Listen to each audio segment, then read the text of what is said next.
Okay, so this video is designed to help you with the types of long-term memory lesson as part of GCSE psychology. So what we're going to do within this video is talk through the major points of the theory that there are different types of memory, in this sense long-term memory. I'm going to give you some activities to do, and I'm going to hopefully help you complete those writing frames that I've attached onto this assignment. Now, please make sure you're working through this in your own time. As you're doing the note-taking task, make sure you pause it if you need to, so that you've got the right amount of time to be able to get down the information that you need. When you're doing the activities, again, pause the video, complete the activities, and only when you've done as much as you feel you can, you've completed the task, press play again, and then I'll go through the activity with you and check in as you're doing it. I am online for these lessons, so if you do need any other help, then of course make sure that you're speaking to me and we can go through any bits that you might not understand from that. Okay, so this is where we're up to in the memory unit. You can see that we've done some topics that are past this, but that doesn't matter, and we're now focusing on these types of memory. Lots of you did the lesson last week, so we'll have a good introductory understanding of them. So this lesson is designed to help consolidate that, give you some practice, and making sure that you're spot on with your knowledge of what we are doing. Okay, so the type of long-term memory theory is proposed by Tolving. Tolving looked at theories of memory in the past and decided they were just a bit too simplistic, this sense that we would just throw all of our long-term memories into one big space in the brain, and like having like one big warehouse for all our memories didn't seem to represent the different nature of memories that we had to recall. So within this, you'll see that he theorized that there were three different types of long-term memory, and we could broadly split them into memories that allowed us to understand how to do things, and memories that allowed us to recall pieces of information about things that were relevant to our lives.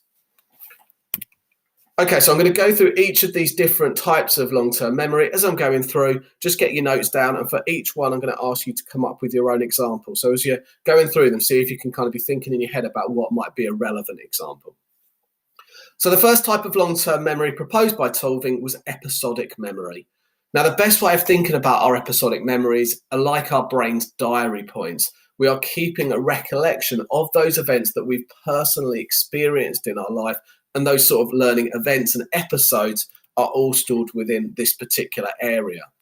Now, when we store episodic memories, we would store lots of different pieces of information that would contribute to that, and therefore they're seen as quite complex memories.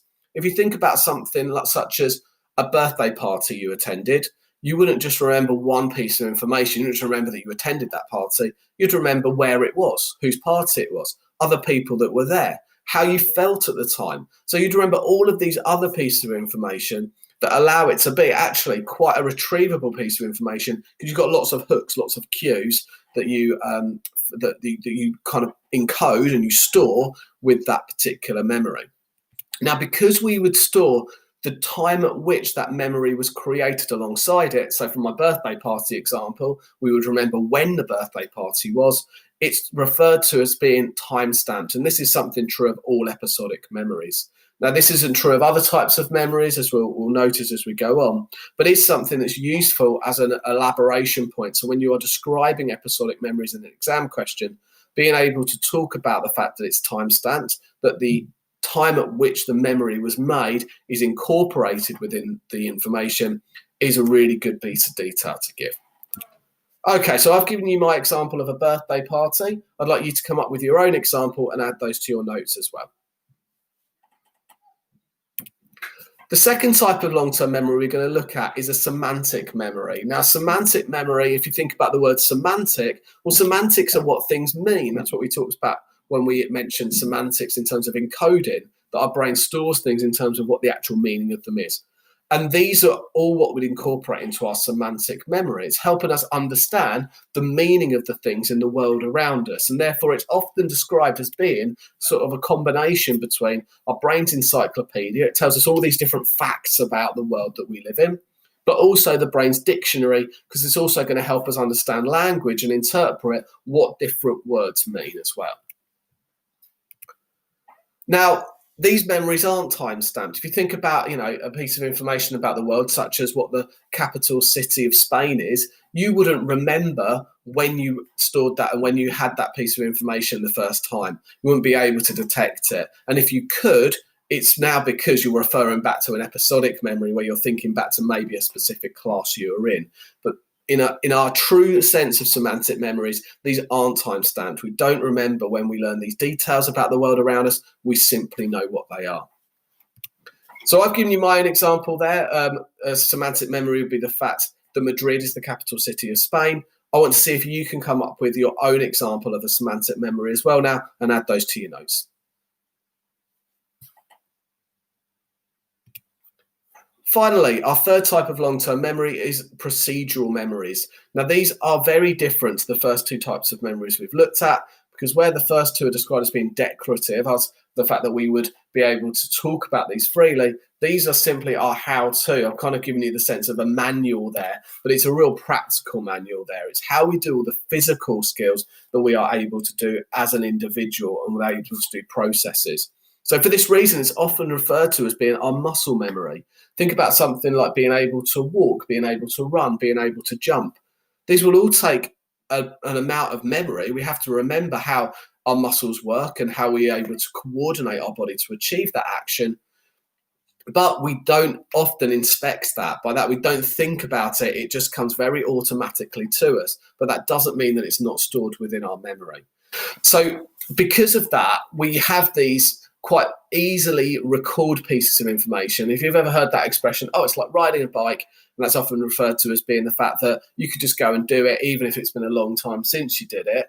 It's because our brain has this information very easily available to it to be able to complete the skill. Now, just because it's easy to be able to do the action doesn't mean it's easy to be able to describe the memory. You might be able to very easily catch a ball, but being able to describe the different sequences of events that would contribute to that skill would actually be very difficult. And therefore, our procedural memories are not something, unless we are particularly invested in understanding how our body performs these actions, we wouldn't often have these available to consciously, like actively be aware of them and understand them. Or, you think about trying to describe it to somebody else. That'd be very difficult to do. Okay, so you've got a couple of examples that I've given you as part of that, things like walking, jumping, and riding a bike. I'd like you to think about a different procedural memory and add it to your notes as well. Okay, so now we've completed that note-taking part of the lesson on what the different types of long-term memory are. I'd like you to work through these 16 different examples of memories and associate them either being episodic, semantic, or procedural memories. If you are using the writing frames, then you've got a little box to complete for each one, and I've just given you a bit of a key there to make it an easier task to put an E, a P, or an S next to each one, just so it's a nice quick task of you being able to look at each type. Okay, so have a go at that now. When you've completed, and have a go for all of these different ones. Have a look. Don't worry about getting it wrong. Part of this process is the fact that we do identify where we're a bit confused with things, and learning from those mistakes is really important. So do have a go at them all before you click play. Okay, so these are our different responses. You've got the definitions at the top there just to remind you of what we're looking at. And hopefully these broadly make sense. I'll start with just sort of picking out those procedural memories. You've got 5 on that particular worksheet, and that allows you to sort of look at the comparisons between them. You'll notice they all start with this phrase, how to, and that's because our procedural memories are how we do particular things. If we look at our episodic memories, they're all things that we would have a personal link to. They're things that we would have attended, we would have done, and therefore we'd have had the opportunity to store that episodic memory.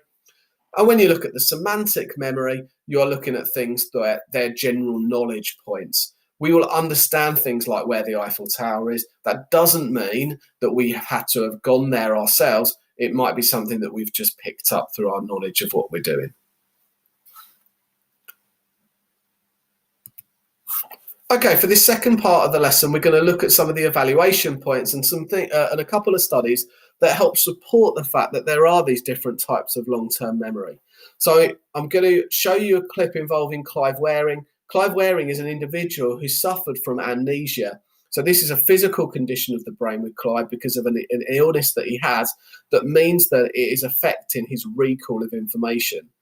Now, as you're watching, I want you to try and answer those 5 different questions about Clive Waring that you can see on that writing frame and be able to get a sense of what he can and can't remember in his life. and also try to think about if you can associate that back to the theory of long-term memory that we've looked at.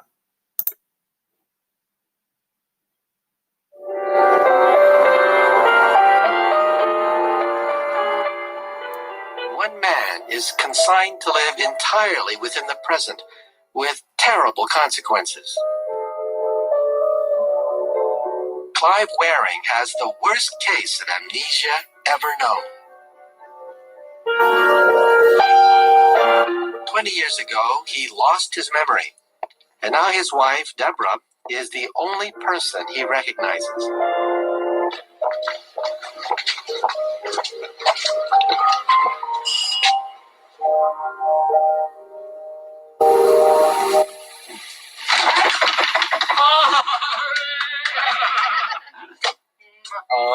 Clive really only has less than 30 seconds memory, and sometimes it's as little as perhaps 7 seconds. It's as little as a sentence. I'm going to see your sister, Adele. Her daughter's got married recently in New Zealand. And so they're having a party. Funny how the ladies acquire a different title when they get married. Do you know who I'm going to see tomorrow?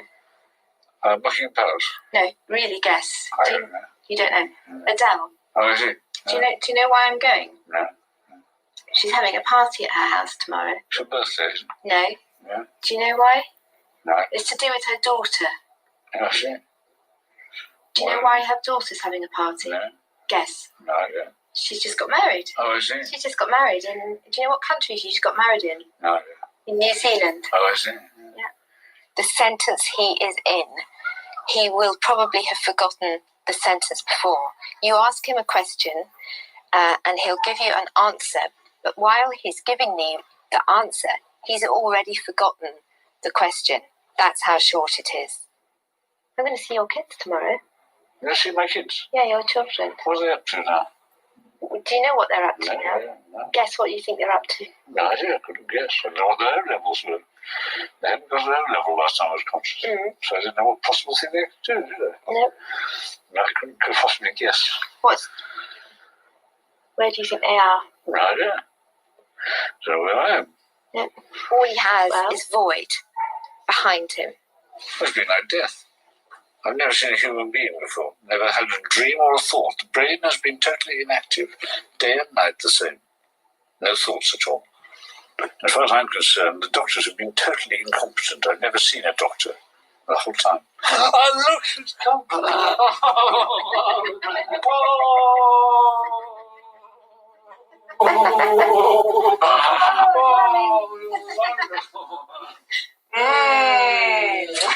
That's a very musical kiss. I'm dizzy. I don't know which part of the room I'm standing in. Can we dance? Okay, so you saw a number of different events happening there and in that interaction between Clive and his wife. So I just want you now to make sure that you've answered all of these questions fully. So what does Clive Waring suffer from? I did mention that at the start of the clip. What memories does Clive Waring have? Although it seems like he's depleted of the majority of his memories, there are things we see him doing within that clip that suggest that he can recall some information about what he's done previously. What information does Clive Waring not have? There's quite a lot there. Just try and pick out a few examples. And what does this tell us about the types of long-term memory? That's the really important thing. How can we associate this back to the theory that we studied? So pause the video until you've had a go to answer all of those questions. And when you're happy to continue, click play again.